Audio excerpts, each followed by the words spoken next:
आदत तोहार हो, दोसरा के सिंदूर मांगे हमारा से प्यार हो।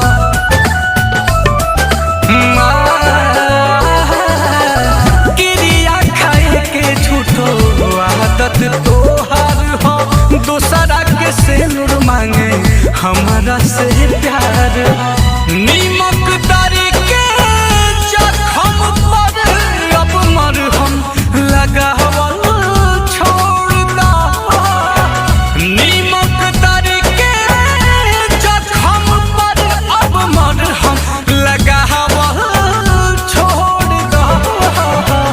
जाए के तो चलिए गइलू, अब सतावल छोड़ दा।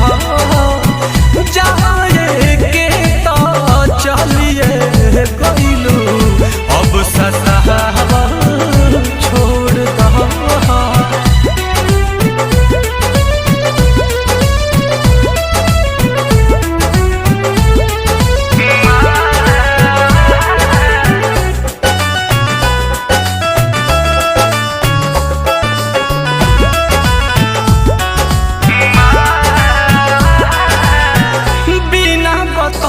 तू तो कहले लू शादी, नील कमल से पाई गहिलू आजादी।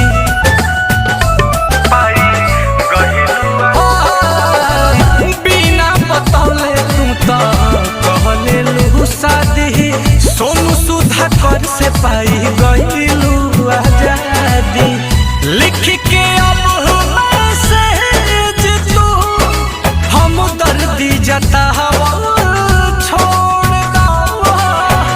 लिख के अब मैसेज तू हम दर्दी जतावल छोड़ दो।